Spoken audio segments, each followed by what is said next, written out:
नमस्कार मंडळी, श्री स्वामी समर्थ. मी संध्या माझ्या चॅनलमध्ये तुम्हा सर्वांचं खूप खूप मनापासून स्वागत करते. बघा मंडळी, आता येत्या 22 सप्टेंबर 2025 सोमवारपासून शारदीय नवरात्राला सुरुवात होणार आहे. आणि या शारदीय नवरात्रामध्ये आपण जास्तीत जास्त आपल्या कुलदेवीची माता भगवतीची आपण सेवा करत असतो.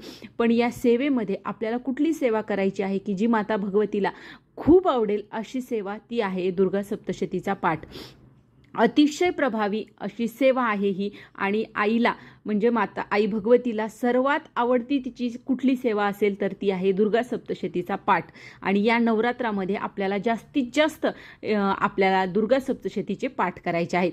तर बघा, या सेवेमुळे आपल्या घरामध्ये असलेल्या कुठल्याही प्रकारची आपली अडचण असो, कुठलाही समस्या असो, आजारपण असो, आर्थिक समस्या असो, कुठलेही प्रॉब्लेम आपल्या या समस्येमुळे ते दूर होत असतात. त्यामुळे सर्वांनी आपण ही दुर्गा सप्तशतीचा पाठ आपल्याला आपल्या घरामध्ये या नवरात्रामध्ये करायचा आहे.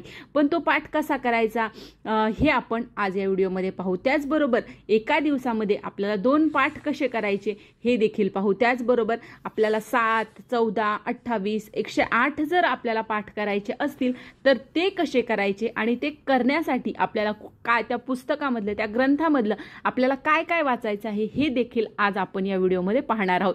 त्यामुळे व्हिडिओ अगदी शेवटपर्यंत पहा. आणि जर तुम्ही आपल्या चॅनलवरती नवीन असाल तर माझ्या चॅनलला सबस्क्राईब करा. तर बघा, आपल्याला सर्वात अगोदर दुर्गा सप्तशतीचा ग्रंथ आपल्या घरी आणायचा आहे. जर तुमच्या घरी असेल तर ठीक. आता बघा, आता सर्वात अगोदर हे ग्रंथ 2 प्रकारचा असतो. एक संस्कृतमध्ये असतो आणि एक मराठीमध्ये असतो.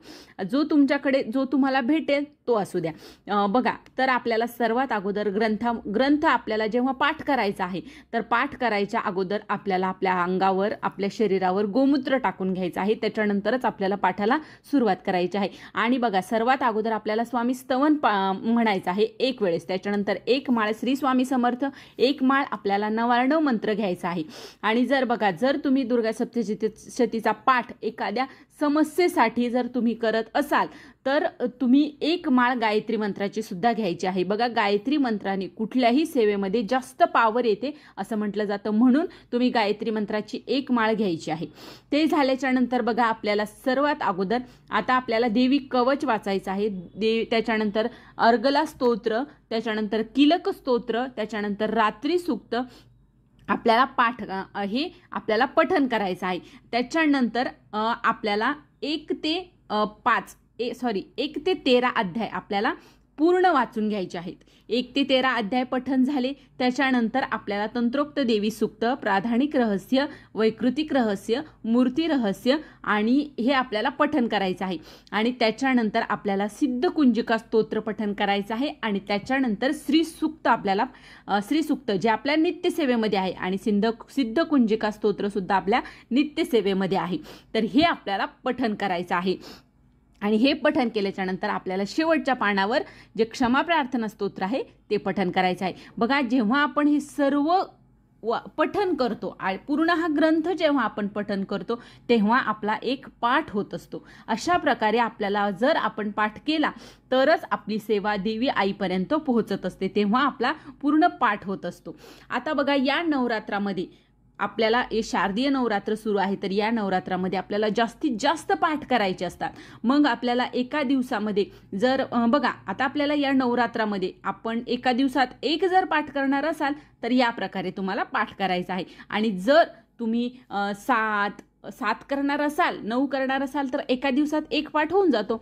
पण जर तुम्ही 14, 28, 51 असे पाठ करणार असाल तर आपण कसं वाचायचं, काय वाचायचं हे पुढे पाहू.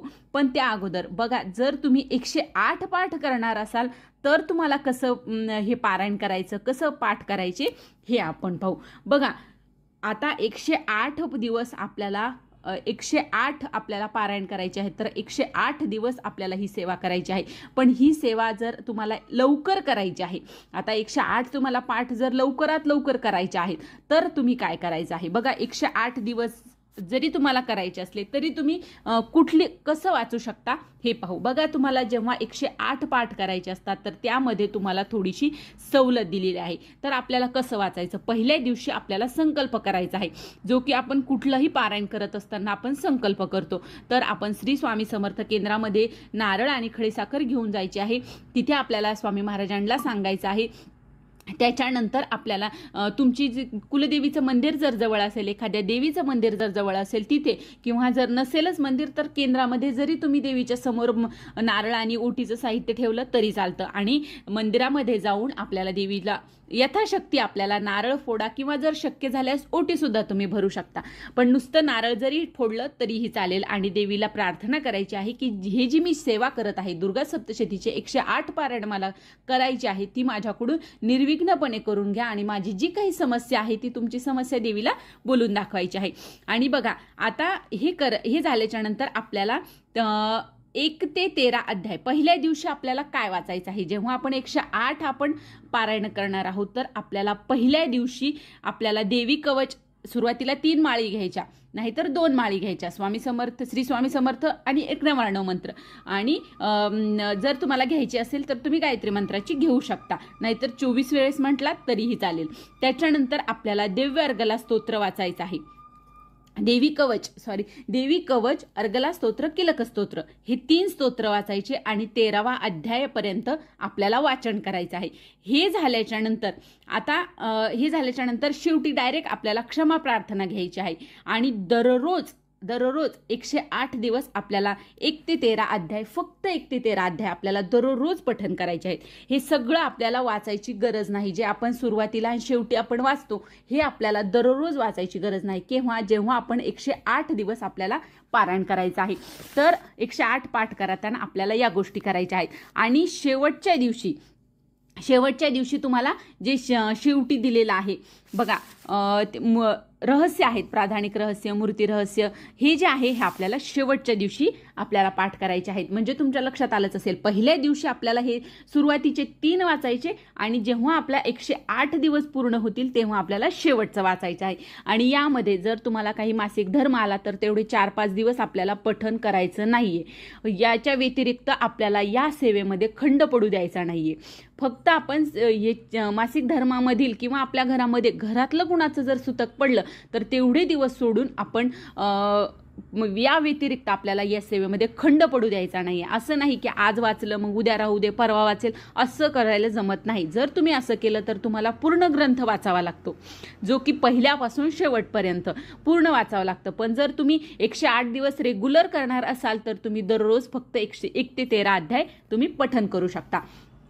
आता बघा, जर नवरात्रामध्ये तुम्हाला 14, 28 जर तुम्हाला पाठ करायचे असतील तर ते कसे करायचे हे आपण पाहूया. बघा, आता 14 पाठ करायचे आहेत आपल्याला, तर दररोज आपल्याला 2 पाठ करावे लागतील. आणि 28 पाठ करायचे असतील तर आपल्याला 28 पाठ करायचे असतील 9 दिवसामध्ये तर आपल्याला दररोज 3 पाठ करावे लागतात.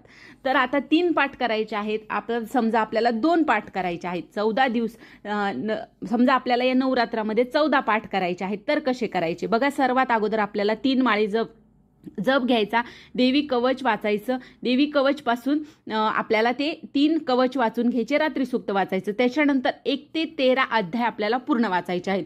पण बघा, जर तुम्ही हे एका दिवसामध्ये तुम्हाला 2 किंवा 3 पाठ करायचे असाल तर तुम्हाला ही मी जे सांगणार आहे ते करायचं आहे. पण जर तुम्ही सकाळी 1 पाठ आणि संध्याकाळी 1 पाठ करणार असाल तर तुम्हाला हे चालत नाही. तुम्हाला सकाळी 1 आणि संध्याकाळी करणार असाल तर तुम्हाला पूर्ण पाठ वाचावा लागतो, पूर्ण पुस्तक आपल्याला, पूर्ण ग्रंथ आपल्याला वाचावा लागतो. पण जर तुम्ही एकाच वेळेला बसून, एक मांडी आपण पारायण म्हणतो, एकाच वेळेला बसून तुम्ही करणार असाल तर तुम्ही हे करू शकता. तर आपल्याला काय करायचं आहे, देवी कवच पासून आपल्याला 1 ते 13 अध्याय पूर्ण वाचून घ्यायचे. त्याच्यानंतर परत आपल्याला 1 ते 13 अध्याय, फक्त 1 ते 13 अध्याय वाचायचे. आणि त्याच्यानंतर शेवटचं जे आहे, जे मूर्ती रहस्य, प्राधानिक रहस्य, हे 3-4 रहस्य काय आहेत ते वाचायचे. आणि त्याच्यानंतर क्षमा प्रार्थना घ्यायची आहे. जेव्हा तुम्ही असं करता तेव्हा तुमचे 2 पाठ होतात.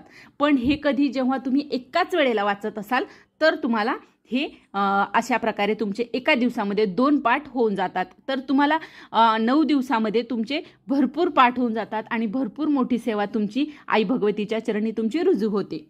पण बघा, लक्षात घ्या की तुम्हाला जर सकाळी एक आणि संध्याकाळी एक पाठ करायचा असेल तर तुम्हाला पूर्ण ग्रंथ वाचावाच लागत असतो. तर आता तुमच्या लक्षात आलंच असेल की 108 जर आपल्याला पाठ करायचे असतील तर काय काय वाचायचं, जर आपल्याला 28, 14 पाठ करायचे असतील तर कसं काय काय वाचायचं, आणि दुर्गा सप्तशतीचा एक पूर्ण पाठ करण्यासाठी काय काय वाचायचं, हे सर्व आज मी या व्हिडिओमध्ये तुम्हाला सांगितलेलं आहे. ते तुमच्या लक्षात आलंच असेल. तर ही सर्वात प्रभावी आणि सर्वात महत्त्वाची, देवीची सर्वात आवडती सेवा आहे. नक्की सर्वांनी या नवरात्रामध्ये ही सेवा करा. बघा, तुमचे सर्व अडलेली कामं, लग्न न जमणे, कुठल्याही प्रकारची अडचण असो, ते सर्व अडचणी तुमच्या दूर होतील. तुमच्या मनातील सर्व इच्छा आई भगवती पूर्ण करेल. इतकी प्रभावशाली ही सेवा आहे आणि आई भगवतीचा आशीर्वाद सदैव तुमच्या पाठीशी राहील. त्यामुळे सर्वांनी या नवरात्रामध्ये दुर्गा सप्तशतीचा पाठ करायचा आहे. तर ही छोटीशी माहिती होती जी मला तुमच्यापर्यंत पोहोचवायची होती. जर तुम्हाला हा व्हिडिओ आवडला असेल तर या व्हिडिओला लाईक करा, जास्तीत जास्त लोकांपर्यंत हा व्हिडिओ शेअर करा आणि आपल्या चॅनलला सबस्क्राईब करा. श्री स्वामी समर्थ.